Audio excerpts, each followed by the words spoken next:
During this coronavirus pandemic, schools have shut down and have moved online. Every parent wonders whether their children can really continue their education meaningfully at home. Last year, I actually conducted a very small survey with my grade 6 class. It was noted that online teaching, despite a lot of efforts by me, was only 80% as effective as the in-person teaching would be.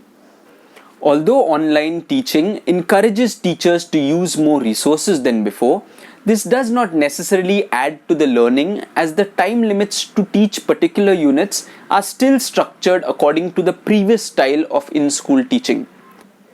The weaker students find it more difficult to follow the concepts taught in class, and the teachers have lesser tools to evaluate their learning.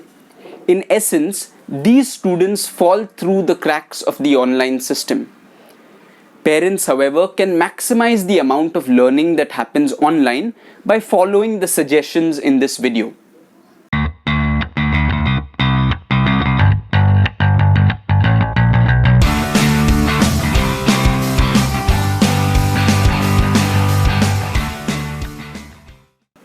Hi, I am Malcolm Correa and I am an IB teacher from Mumbai, India. This channel, Letters and Conversations, is dedicated to excellence, happiness and balance in the family unit. I release videos every Saturday. The following are steps that we can take to help our children benefit the most from online learning. Number 1. Dealing with anxiety. Coronavirus was originally thought of as a short-term inconvenience to our world. However, as time proceeds, more and more we are convinced that we need to accept this as a long-term challenge.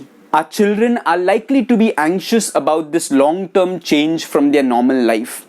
We need to ask our children about what they know about coronavirus and take it from there. We should try to correct misconceptions about the virus and be realistic and help them to deal with the reality of the situation. Be reassuring and supporting to the struggles that they are going through and help to allay them as much as possible. We need to listen to them and work on our relationships with them so that they are comfortable confiding in us. It is important that we see the challenges they face from their perspectives and hence part of their reality. We should not belittle their feeling of insecurity. Maintaining their connections with friends and family can go a long way in helping them deal with anxiety. Number 2.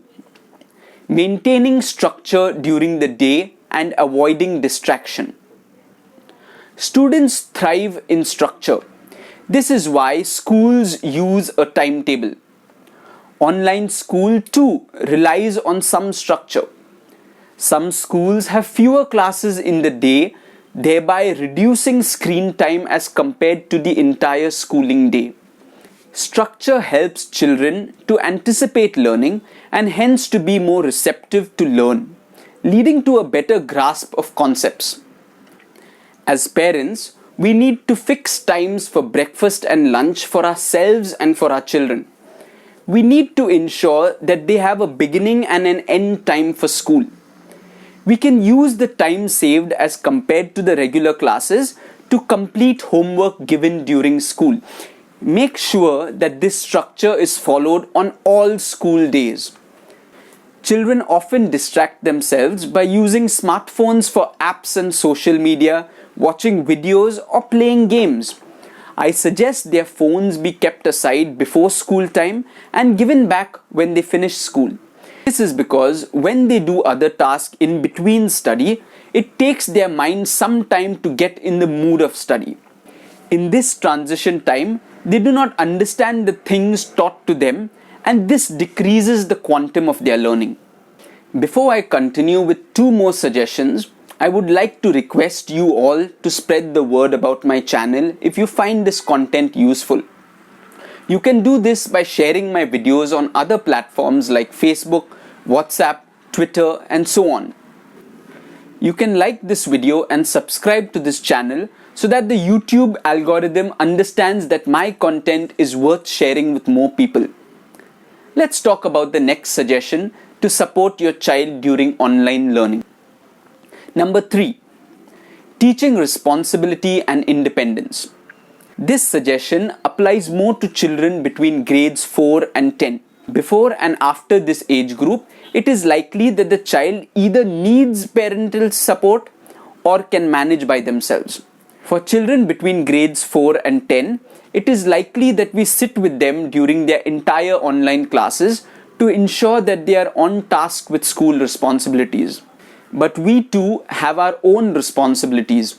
We need to complete our professional and household work at the same time. This is a challenge and an opportunity at the same time. It would be wise to gradually teach our children independence. Teach them to use a laptop or a smartphone responsibly.